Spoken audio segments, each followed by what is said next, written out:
welcome to the Winking It F1 podcast. Nigel's laughing already, which just says what type of episode it's going to be. It is the Spanish Grand Prix preview. If you think we look similar to our Portuguese Grand Prix review, then there's a reason for that, because we're the same people. The day later. But yeah, it's going to be a shorter episode, just talking through. We're just going to be previewing the race, where normally our race previews are about 80% non-race, 10% race and 10% quiz.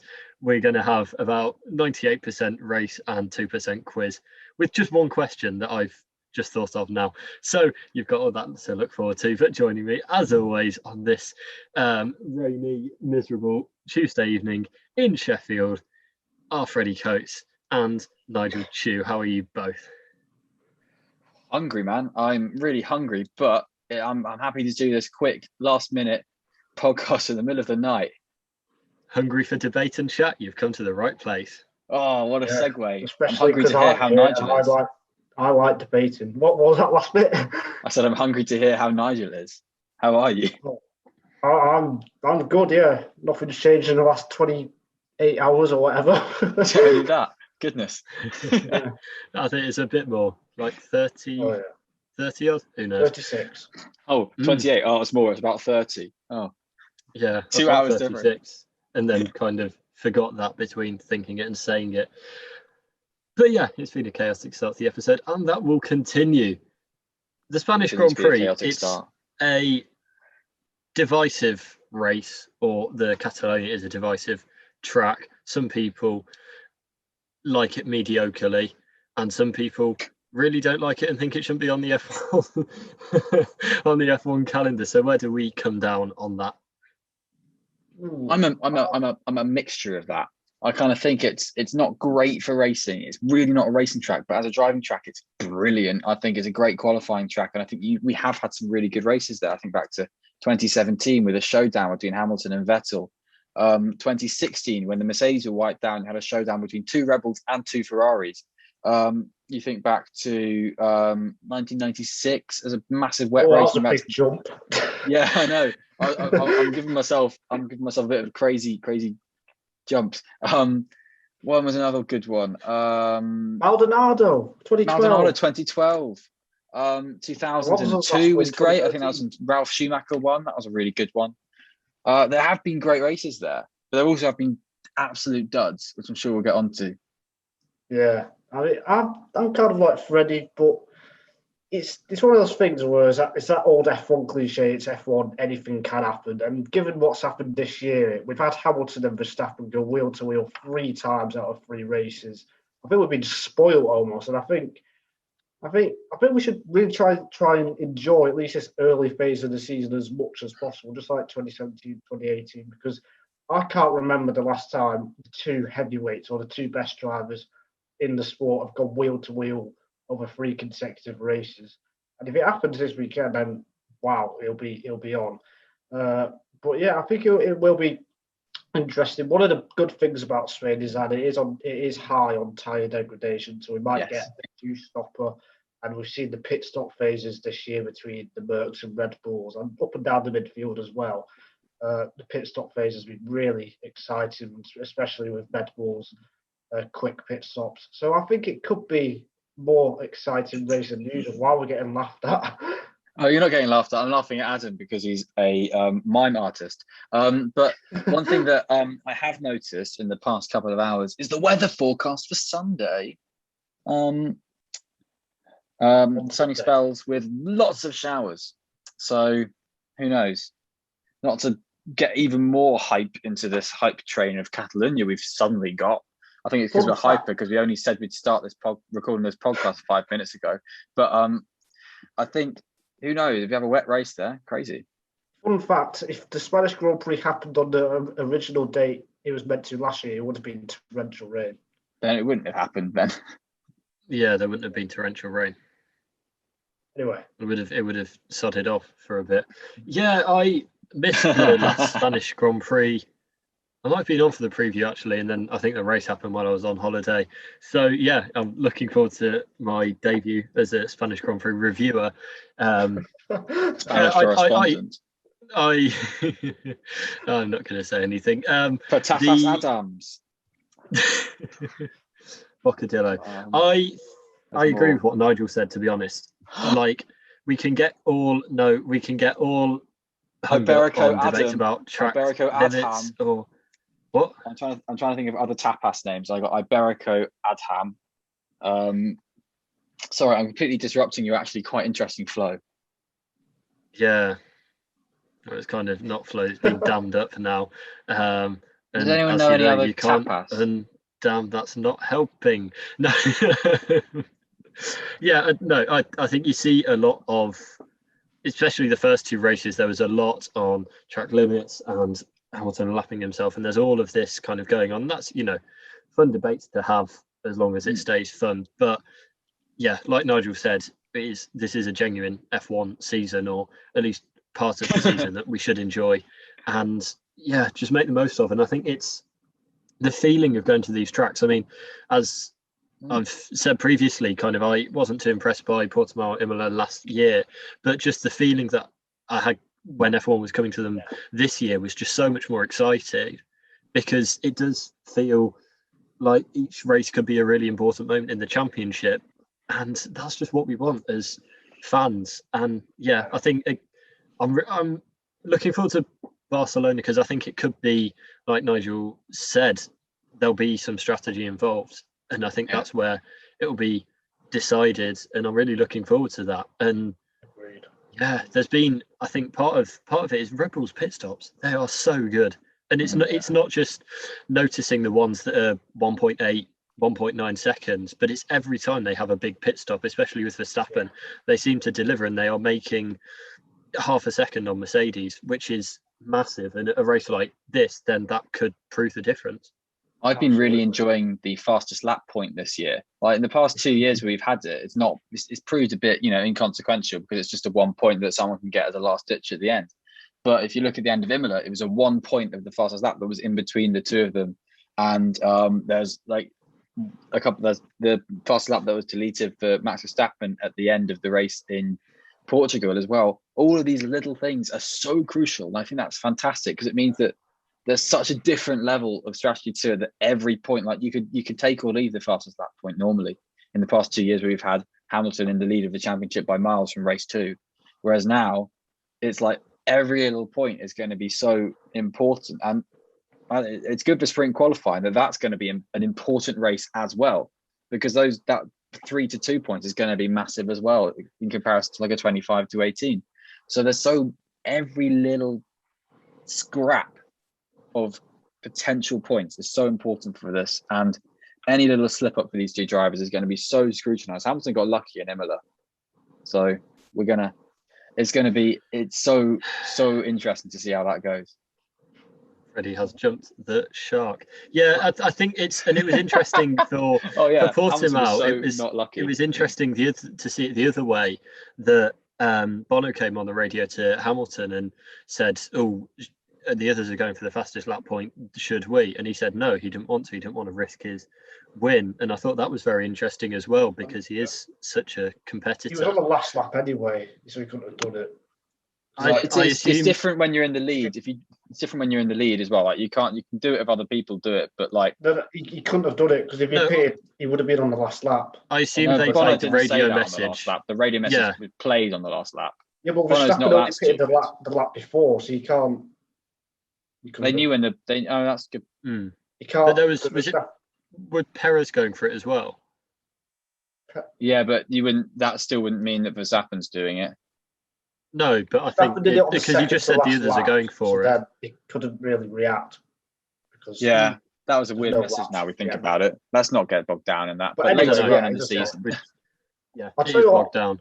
But yeah, and just one more thing on the fastest lap is it feels like it's like 1 point per race, or 1 point on its own kind of won't make the difference. Even with the cars so tightly locked, I'd be surprised if the championship is decided by a single point. But it's just that whole mentality of doing every single thing you can every race to try and go for it. And it's precisely already we've seen over this season there's been a fair few kind of small moments like that Mercedes have been able to pick up on Verstappen. Bottas has got the fastest lap point twice, I believe, and obviously Imola, Hamilton got really lucky and got made it all the way back up to. Let's go crazy with it. And did he get the fastest? No, I don't think he did. Yeah, he but did anyway. Imola because he had DRS on Norris, so he was able to absolutely blitz it. But is there scope for a point for everything? A point for fastest pit stop, a point for pole, a point for each qualifying session, just to go crazy with all these little minutiae to make them push at everything. I mean, I don't think that. Yes, the rest no. Yeah, I know. I was being silly, but I think qualifying. I think every qualifying, Q1, Q2, and Q3 should all have a point. I saw something on a Facebook group about someone saying they didn't like the fastest lap, and their reason was they don't like drivers pitting in the last few laps. That was it. It wasn't anything to do with devaluing the sport. I mean, it flatters Hamilton for a statistic point of view. It flatters Hamilton's win. It should have been 4 seconds ahead of Verstappen, not 30 seconds. But from the rest of it, it was like we were able to just watch some balls to the wall cars, low fuel, super soft tires, right at the end of the race, pushing right at the end. We got to see some the fastest cars being the fastest cars at the end of the race. You know, from what was a really good first half of the race and a really dull second half of the race, it kind of livened up the final 5 laps of the race, to be honest, from a spectator's point of view. If you're watching it. Yeah, I mean, that reason Adam kind of sums up about 95% of F1 fans on Twitter and Facebook, which is why I don't interact with them anymore.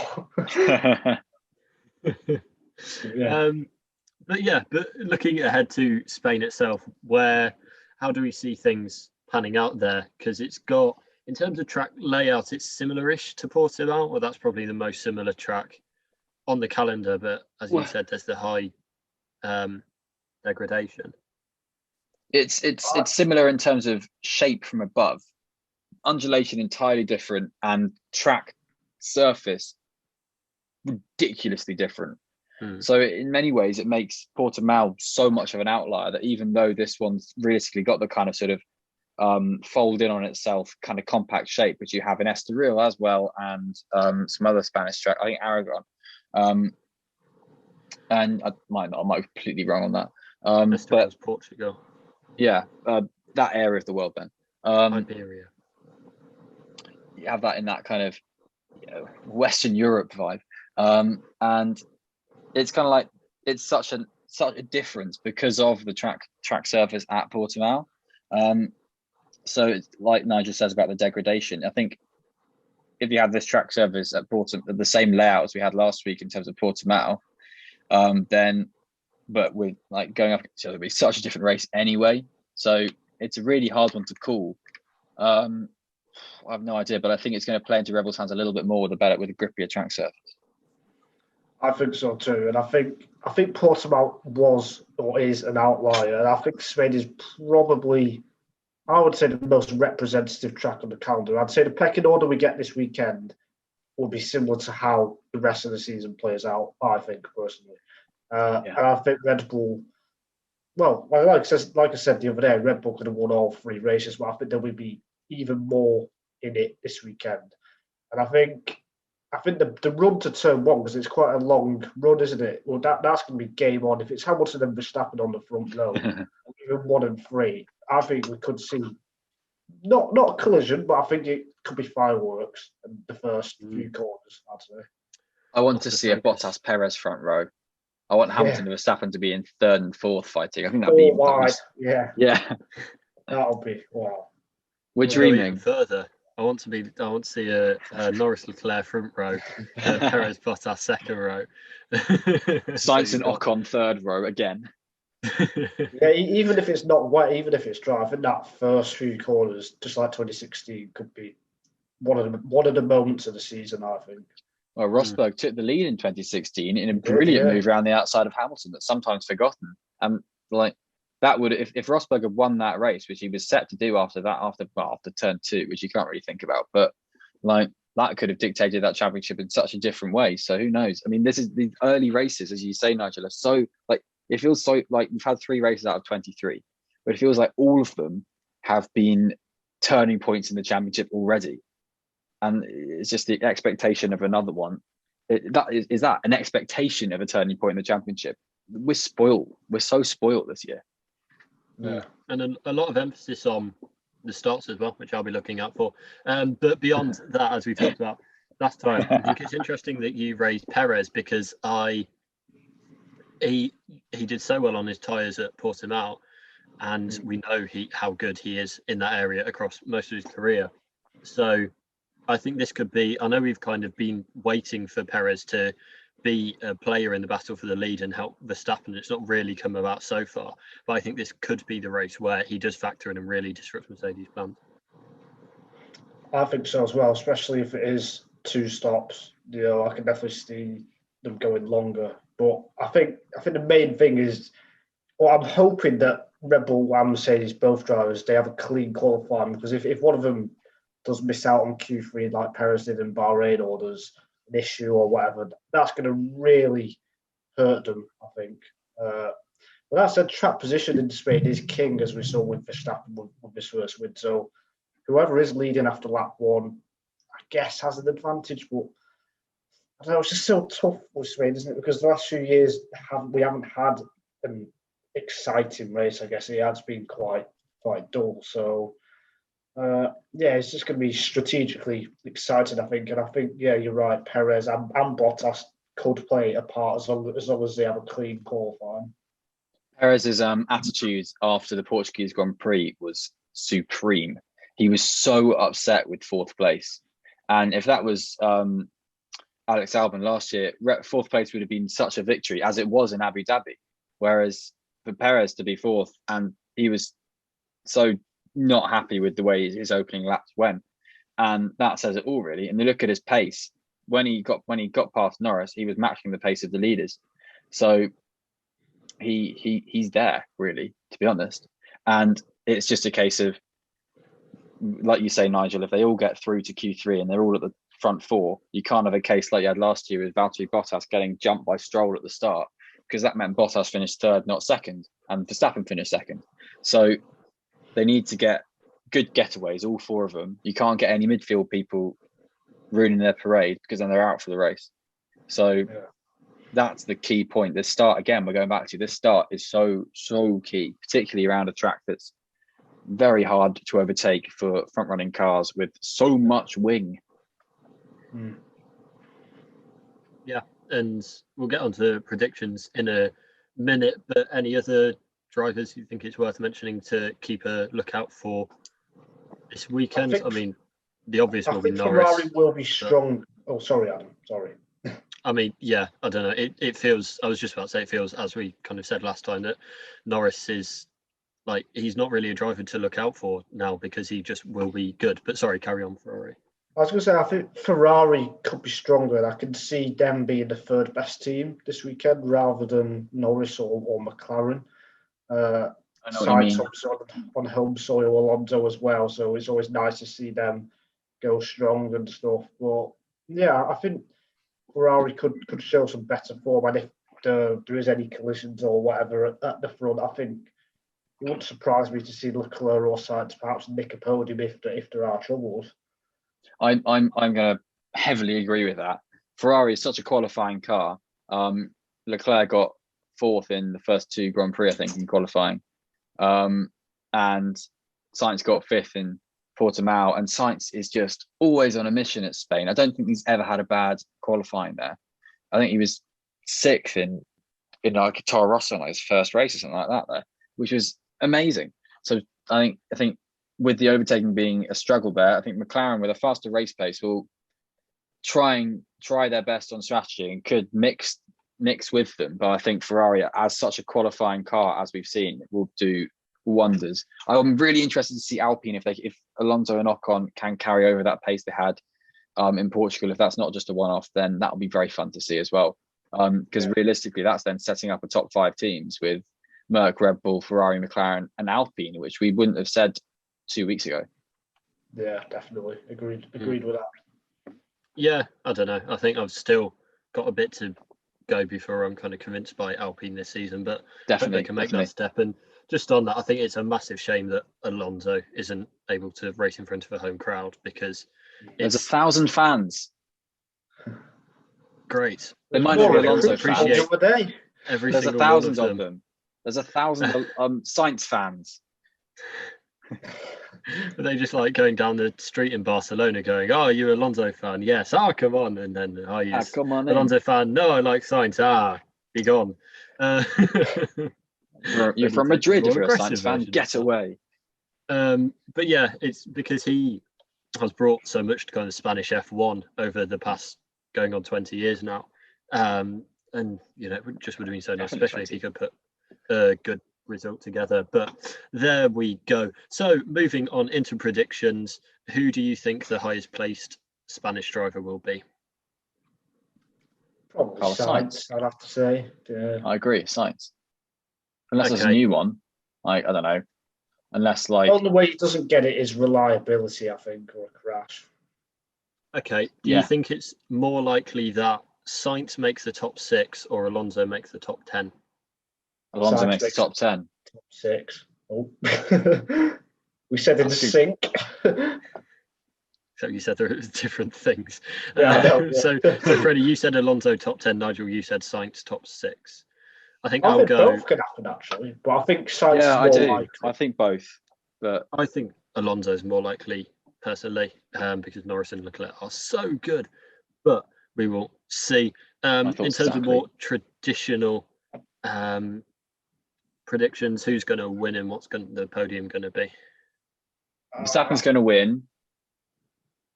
Hamilton's going to be second, and Perez is going to be third. Verstappen, Perez, Hamilton.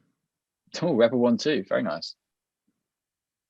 Should have saved that for Monaco, actually. Oh, well. I'll have to say it in 2 weeks. You said it for Imola as well. You can predict you can predict the same result for a different race.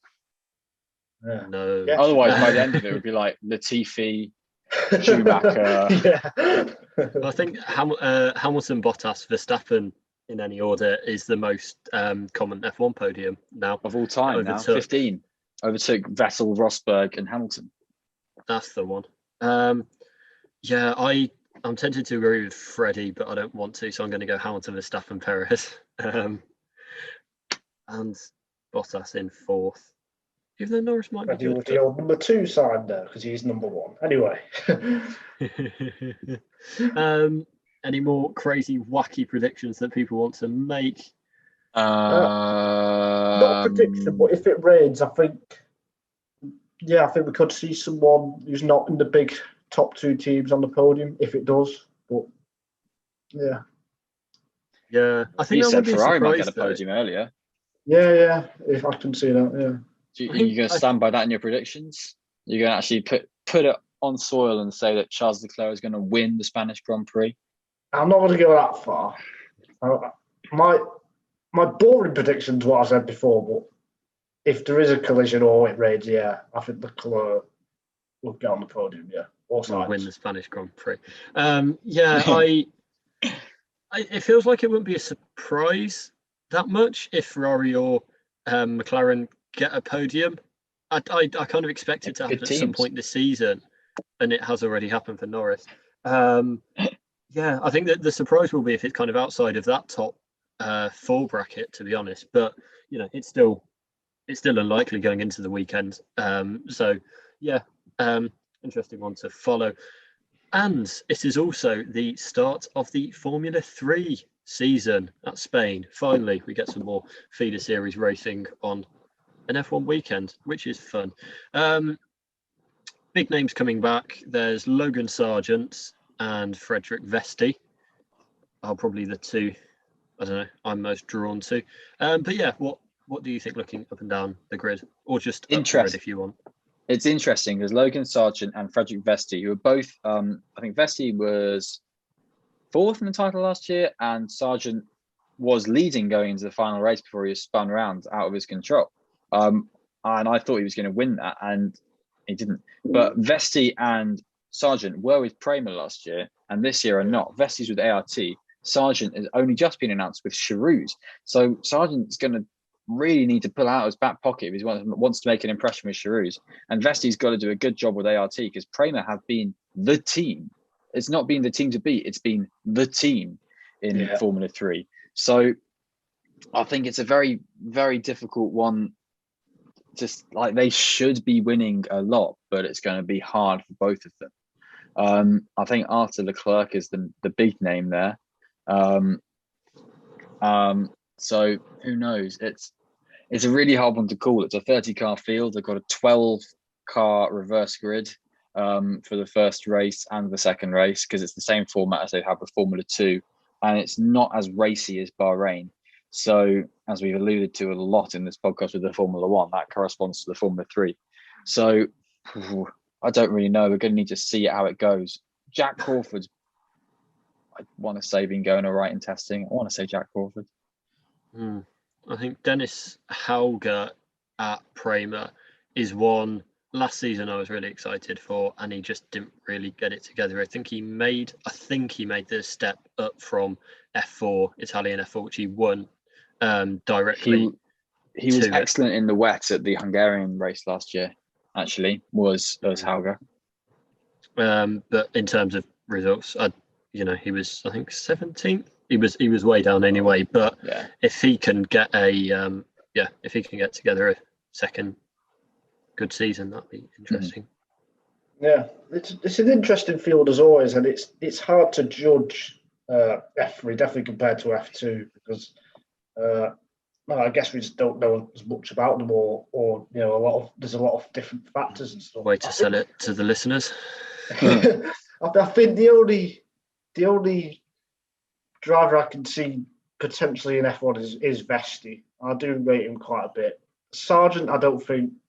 I think Sargent could have a similar season to Jack Aitken with what he had in F2 when he had a good first year, but then underperformed in a team that wasn't great, but he wasn't able to get the most out of it. And the Prema drivers, none of them are shouting anything at me, even Arthur Leclerc. Yeah, you're shouting your surname at you, but apart from that, there's a few drivers we should give special shout outs to. There's the Winging It F1 podcast favourite driver, Matteo Nannini, who is going to compete in both F3 and F2, who is, of course, still ready to compete in F3. He's our favourite driver as a podcast. And there's Juan Manuel Correa, who's making a brilliant return to racing with ART in Formula 3. He was obviously the unfortunate driver caught up in the accident and really sadly killed Antoine Hubert at Spa in 2019. And he has been returning to walking capability, and as soon as he could, he's back in the car, and it's absolutely fantastic to see. He's been doing good in testing, and he is returning to racing on the F1 ticket. So hats off to JMC.